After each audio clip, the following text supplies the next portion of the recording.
Jackie. Thanks, Jen. On reconciliation, one more.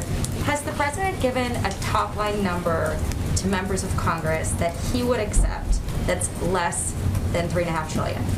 The president always knew it would be a compromise. That's why he's been engaging with and listening to a range of members on their points of view. Some have expressed publicly that they're not comfortable with 3.5, even though zero costs $0.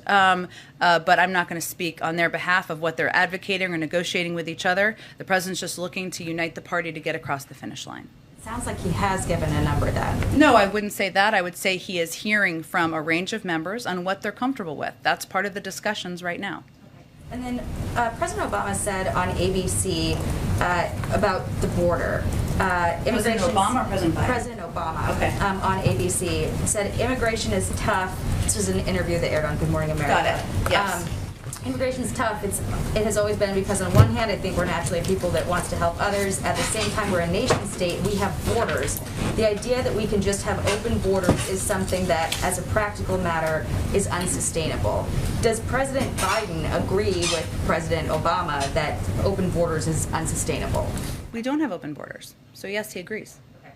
And then did the White House have any discussions with ABC or President Obama about the content of that interview?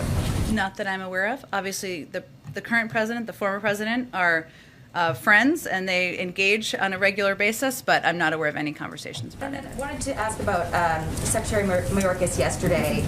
He said that the administration is continuing to message to the diaspora community that migrants should not take the journey, but he also said in the same sentence that the now 13,000 who've been released into the U.S.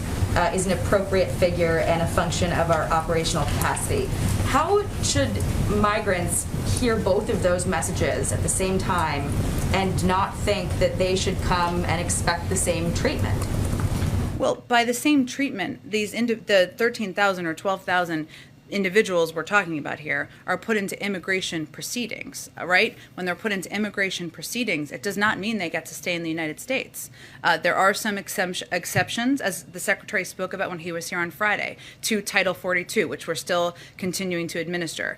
That includes if you are, if individuals have immediate health concerns, if they are expressing fear, and these are considered, and they are as a part of our immigration proceedings and our immigration process. But when they go into immigration proceedings, they are given a notice to appear. Many have ankle bracelets. Their biometric data is taken, and they are expected to appear back in immigration court. So it is not accurate to suggest, or for anyone who is contemplating coming to the border, to think that they are going to come to the border and be allowed to stay long-term in the United States. There's an immigration process, immigration proceedings. Of course, people get their day in court, but they are arbitrary. They go through that process. These cases are taking 2.5 years on average. I mean, to people living in conditions that they're trying to flee, that is long-term. Well, I would say first that we are still applying Title 42. We are still sending people away at the border. And again, individuals who come, who do meet any of those criteria, go through an immigration process, immigration proceedings. But some of those conditions are being in ICE detention facilities. Some of those conditions are being secured with ankle bracelets, or giving their biometric data. It's not an easy process or an easy system, and absolutely nothing is guaranteed. It has to go through our own immigration process.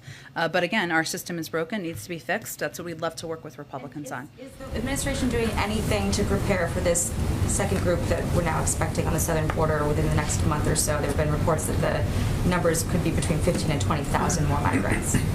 We're continuing to apply Title 42 at the border. We are continuing to convey through a range of means, communicating directly with people through paid media and otherwise. This is not the time to come. I would note that while there are a number of people who are in the immigration proceedings process, there are also thousands of people who went back across the border when they realized they could not stay here and could not stay in the camp and would not be able to stay in the United States.